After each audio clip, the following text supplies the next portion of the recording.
Mummy AC on कर दो, बहुत गर्मी हो रही है और मुझे बहुत जोरों की नींद भी आ रही है।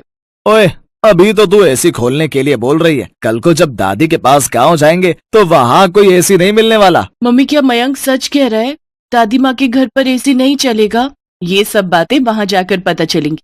अब चुपचाप सो जाओ, कल सुबह हमें जल्दी निकलना है। प्रिया बेटा, गांव में इतनी फ्रेश एयर होती है कि तुम्हें एसी की जरूरत ही नहीं पड़ेगी। तुम दोनों वहां जाकर देखना कितना एंजॉय करोगे।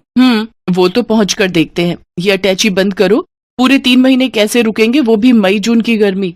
और माँ जी को भी ननद जी की सगाई का फंक्शन गर्मियों में ही रखना था। सुहाना, मधु के ससुराल वाले शादी सर्दियों में मांग रहे हैं, इसलिए माँ ने सगाई का फंक्शन रखा है ताकि बात पक्की हो जाए। चलो ये लो, अटैची पैक हो गई है। टाइम से सो जाओ, सुबह फिर मुझे कार ड्राइव करनी है। Good night. विंटर्स में रख लेती। मनोज का परिवार गांव में रहता था। सुहाना और बच्चे पहली बार गांव जा रहे थे। सुहाना की शादी के बाद उसकी सास और ननद ही शहर में रहने आए थे, पर सुहाना का कभी गांव जाना ही नहीं हुआ। मनोज की शादी शहर में ही हुई थी। पहली बार सुहाना बच्चों के साथ गांव जा रही थी, इसीलिए वो परेशान थी कि गर्मियों में ना जाने गांव में क्या हालत होगी। बच्चों को एयर कंडीशनर की आदत है, पता नहीं वहां क्या हाल होगा। यही घबराहट सुहाना और बच्चों के मन में थी। अगले दिन मनोज सुहाना और बच्चों के साथ गांव पहुंचता है। सुहाना बहू, क्या बात है? जब पिछली बार पहले शहर में तुम्हें देखा था तो तुम्हारी सेहत बहुत अच्छी थी।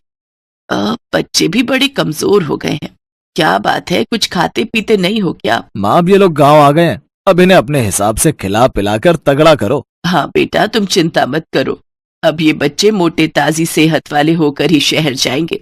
ये लो बच्चों, ठंडी ठंडी मीठी लस्सी पियो। दादी, लस्सी वो क्या होता है?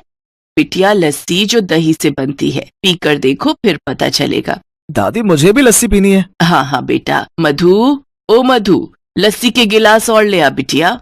माँ जी, और रहने दीजिए, ये बच्चे तो ऐसे ही कह रहे हैं। मैं इन्हें इसी में से थोड़ा थोड़ा दे दूंगी, ये दोनों पी नहीं पाएंगे। नहीं मम्मी, मैं पी लूंगा, मुझे पूरी पीनी है। हाँ हाँ, मेरा बेटा पूरा पी लेगा। और लस्सी तो बहुत फायदा करती है। गर्मियों में ठंडा पेय पदार्थ है, इसको पीने से शरीर ठंडा रहता है। मैं रेस लगाऊंगी, देखती हूँ तुम दोनों में से कौन जल्दी लस्सी पीता है। सुहाना देखती है प्रिया और मयंक गटगट लस्सी पीकर गिलास खाली कर देते हैं। उन्होंने बहुत शौक से लस्सी पी थी। कई बार सुहाना शहर में बच्चों को दूध या दही देती थी तो नहीं लेते थे, जबरदस्ती देना पड़ता था। पर आज तो दोनों बच्चे लस्सी को एकदम से पी गए। दादी, मैं फर्स्ट हूँ। दादी, मैं फर्स्ट हूँ। हाँ हाँ, दोनों फर्स्ट आए हो। अब तुम दोनों को इनाम मिलेगा। ये देखो, बाग के पके हुए मीठे मीठे रसीले आम।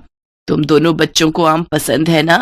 वाह, मैंगो। मैंगो तो मुझे बहुत पसंद है। बस, तो फिर अब हम इन आमों को बाल्टी में ठंडे पानी में भिगो देंगे ताकि इनकी गर्मी निकल जाए और ये ठंडे हो जाए। फिर मैं इन आमों को रात में तुम्हें खाने के लिए दूंगी। सच माँ, बच्चे गांव आकर कितना कुछ सीख जाएंगे। बस आज पहला दिन है ना, तो ये सोच रहे हैं कि बच्चे कुछ नहीं कहेंगे।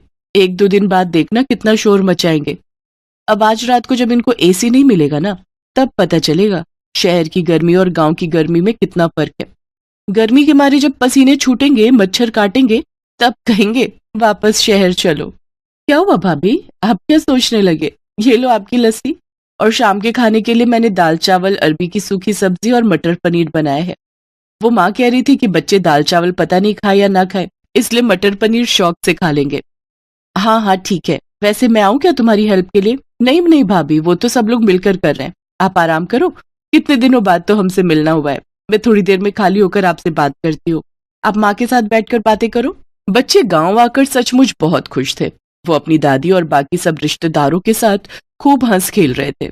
रात के समय प्रिया बोली, दादी ही गर्मी लग रही है, एसी ऑन करना है। अरे बच्चों, तुम दोनों मेरे साथ छत पर चलो, सबके बिस्तर छत पर ही बिछाए हैं।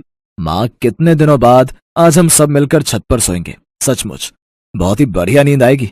अब तो मेरी आंख सुबह ही खुलेगी। मधु, मुझे तो एक मोटी चादर दे देना, रात को ठंड हो जाती है। ठीक है भैया। मनोज, कितनी बार तुम्हें कहा था कि गांव आने से पहले एक एसी गांव में भिजवा दो ताकि यहाँ फिटिंग हो जाती तो हम कमरे में आराम से सो सकते थे। सुहाना, हम लोग शहर में रहते हैं और मधु कुछ टाइम बाद अपने घर चली जाएगी। माँ को एयर कंडीशनर की आदत नहीं है।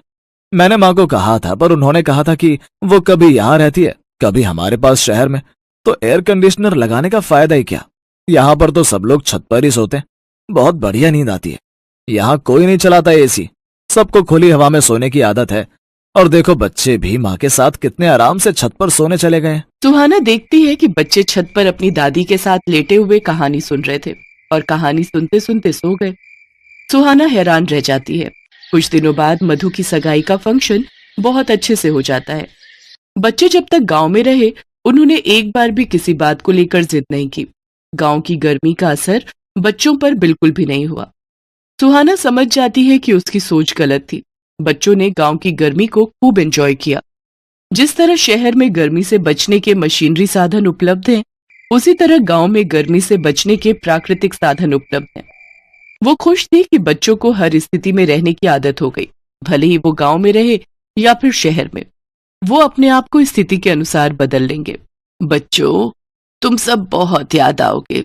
अब तो तुम्हारे साथ रहने की आदत हो गई है। माँ तो फिर आप और मधु शहर आ जाना, बच्चों को भी अच्छा लगेगा। हाँ बेटा, आऊंगी। थोड़ी गर्मी कम हो जाए फिर मैं जरूर आऊंगी। बच्चे कहाँ गए? रुको मैं देखती हूँ। सुहाना देखती है प्रिया और मयंक तो हैंडपंप के पास खड़े हुए ठंडे ठंडे पानी से मुंह धो रहे हैं और खुशी से उछल कूद कर नाच रहे हैं, मानो वो गर्मी के मौसम के साथ खुशी खुशी खेल रहे हो। ये लो बच्चों और मुंह। सुहाना की आंखें खुशी से भर आती हैं और वो सबसे विदा लेकर आंखों में ढेर सारे सपने बटोरकर बच्चों और मनोज के साथ वापस शहर लौट आती है।